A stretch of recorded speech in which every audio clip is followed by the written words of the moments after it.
सिर्फ एक मीटिंग की मार थी ये तमाम के तमाम सियासतदान सब मुज़ाकरात की टेबल पर बैठने के लिए अब तैयार हो। मौलाना फजलुर रहमान और नवाज शरीफ लेटे हुए हैं कि इमरान खान किसी सूरत कबूल नहीं है इलेक्शन में। इमरान खान ने भी 4 पॉइंट रख दिए हैं। उन्होंने कहा है कि सबसे पहले तो जो कायदे हिज़्ब इख्तलाफ है उसकी सीट हमको दी जाए, दूसरा हमारे इस्तीफे वापस लिए जाए और हमें दोबारा पार्लियामेंट में इजाजत दी जाए, जो केसेस हैं वो खत्म किए जाएं। सिराजुल हक साहिब जमात इस्लामी ने बड़ा अहम रोल अदा किया। वो एक तरफ से वजीर आजम साहिब से मिल रहे हैं, उनको तसल्लियां दिलासे दे रहे हैं, और दूसरी तरफ इमरान खान साहिब से मिल रहे हैं। फौज या एस्टेब्लिशमेंट जब चाहेगी इनको टेबल पर भी ला बिठाएगी। बिस्मिल्लाहिर्रहमानिर्रहीम, अस्सलाम वालेकुम। आप देख रहे हैं जवाद बाकी व्लॉग, मैं हूं जवाद बाकी।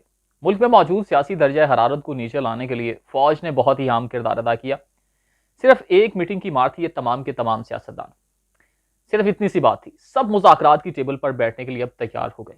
ऐसा लगता है कि जैसे लातों के भूत बातों से नहीं मानते। कहा जा रहा था कि बैठे आपस में, मगर आखिरकार वही हुआ जो पहले दिन से कहा जा रहा था कि इनको सिर्फ और सिर्फ फौज ही चाहे तो ये बिठा सकती है, ये मुज़ाकरात की टेबल पर बैठ जाएंगे। चीफ जस्टिस साहब के चैम्बर में 3 घंटे मुलाकात होती है, पेशी होती है।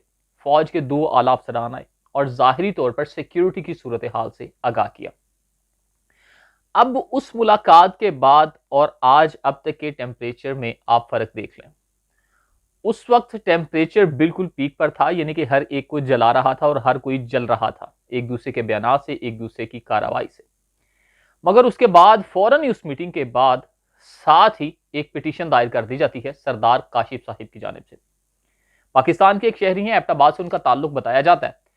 वो जब पिटीशन दायर करते हैं तो वो करते हैं शाम के वक्त, जबकि पिटीशन सुप्रीम कोर्ट में दायर करने का वक्त है 12 बजे तक दिन। वो शाम में पिटीशन दायर करते हैं, उनकी पिटीशन मंजूर कर ली जाती है, काबिल समात हो जाती है, तो उसके बाद उस पर कार्रवाई शुरू होती है। वो पिटीशन ये थी कि पूरे मुल्क में एक ही दिन इलेक्शन हो। जब एक ही दिन इलेक्शन की बात की गई तो उसे मंजूर कर लिया गया। अब उसे सुना भी जा रहा है। हालांकि इससे पहले सुप्रीम कोर्ट इलेक्शन कमीशन को हिदायत भी दे चुकी है कि ये फलान डेट है, इस पर आपने इलेक्शन करवाने हैं, और तमाम लोगों को बुलाकर सब कुछ कह भी चुकी है। मगर इसके बावजूद भी अब इसके बाद वो मीटिंग के बाद जो आला फौजी अफसरान की हुई है, उसके बाद उन्होंने कहा कि तमाम के तमाम सियासी जो रहनुमा हैं, जो सियासी लोग हैं, जो पार्लियामेंटेरियन हैं, वो बैठकर आपस में मुज़ाकरात कर लें। अब ये उस मीटिंग के असरात हैं। वो आपस में मुज़ाकरात करेंगे तो फिर बात आके जिस तरह से आप करते हैं, बाहमी रजामंदी जाहिर करते हैं, नहीं तो फिर सुप्रीम कोर्ट ने तो अपना रास्ता निकालेगी आईन और कानून के मुताबिक। आज ये सब जब लोग इकट्ठे हो चुके हैं सुप्रीम कोर्ट में, तो सुप्रीम कोर्ट ने कहा कि आपस की आपकी अगर बातचीत पायदार रह जाती है, आपस में अगर आप मुज़ाकरात कामयाब कर लेते हैं तो फिर तो ठीक है। अब मुज़ाकरात में सबसे बड़ी हर्डल कहां आ रही है? 2 चीजें हैं। एक, खान साहिब ने अपने 4 पॉइंट रखे हैं, और दूसरी जानिब से मौलाना फजलुर रहमान और नवाज शरीफ लेटे हुए हैं कि इमरान खान किसी सूरत कबूल नहीं है इलेक्शन में। मौलाना साहिब ने तो यहां तक कहा जा रहा है कि पॉइंट दे दिए कि किन इन पॉइंट्स पर इमरान खान को नाअहल करार करवाया जा सकता है। नवाज शरीफ भी यही जिद पे लगाए हुए हैं कि इमरान खान को मुआयनस किया जाए। अब दूसरी जानिब इमरान खान ने भी 4 पॉइंट रख दिए हैं। उन्होंने कहा है कि सबसे पहले तो जो कायदे हिज़्ब इख्तलाफ है उसकी सीट हमको दी जाए, दूसरा हमारे इस्तीफे वापस लिए जाए और हमें दोबारा पार्लियामेंट में इजाजत दी जाए, जो केसेस हैं वो खत्म किए जाएं, और जो हमारे वर्कर्स आपने पकड़े हैं उनको भी रिहा किया जाए। आज भी फवाद चौधरी ने यही बात कही है कि इस तरह के माहौल में जब आप हमारे वर्कर पकड़ेंगे और टीन एजर पकड़ के उन पर भी तशद्दुद करेंगे तो फिर मुज़ाकरात कैसे हो सकते हैं। ख्वाजा साद रफीक साहब कहते आइन और कानून पर मुकम्मल अमल होना चाहिए, ये नहीं कि सिर्फ एक शिक पर, एक क्लॉज पर और किसी एक पॉइंट पर ही अमल हो। जब अमल करना है तो फिर तमाम के तमाम आइन और कानून पर अमल किए जाए।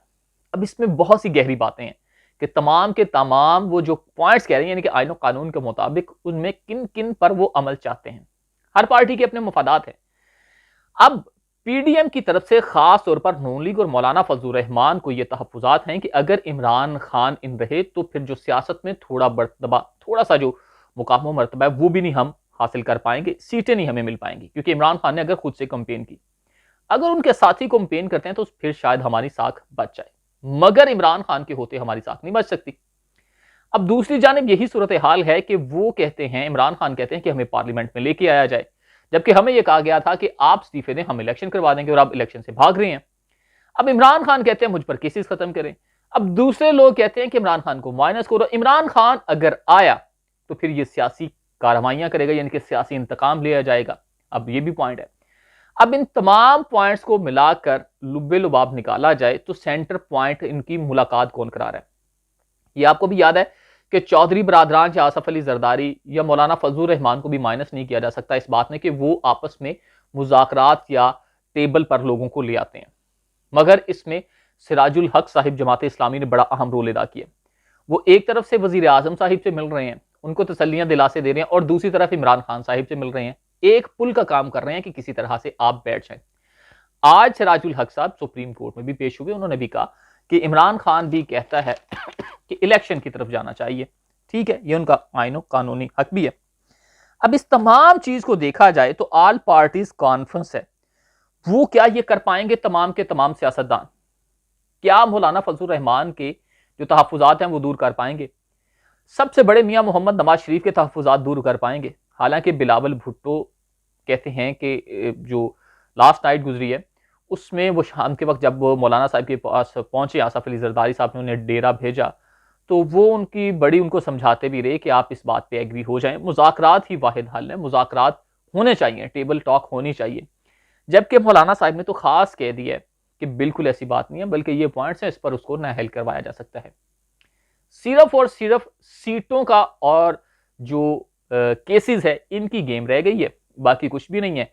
और इस तमाम तर अमल से एक चीज वाज़ेह हो गई कि फौज या एस्टेब्लिशमेंट जब चाहेगी इनको टेबल पर भी ला बिठाएगी।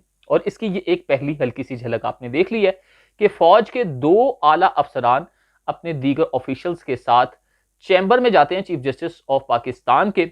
वहां पर जो मुलाकात होती है, उस मुलाकात के बाद टेम्परेचर नीचे आना शुरू हो जाता है। अब मुज़ाकरात की बात होनी शुरू हो चुकी है। चीफ जस्टिस साहब को भी कोई तहफुजात हैं, चीफ जस्टिस साहब को पता है कि मुनीब अख्तर साहब और जाजुल एहसन साहिब भी उनके साथ खड़े हैं। अब वो जो 2 लोग इनके साथ खड़े हैं, जब ये चले जाएंगे, इनकी रिटायरमेंट हो जाएगी आखिर चंद महीनों में, तो उसके बाद उनका क्या हाल होगा? कहीं उन्हें कोई इंतकाम तो नहीं उनसे लिया जाएगा? ये भी गारंटी चाहिए, क्योंकि चीफ जस्टिस साहब के साथ अब तक वो कंधे से कंधा मिलाए खड़े हैं।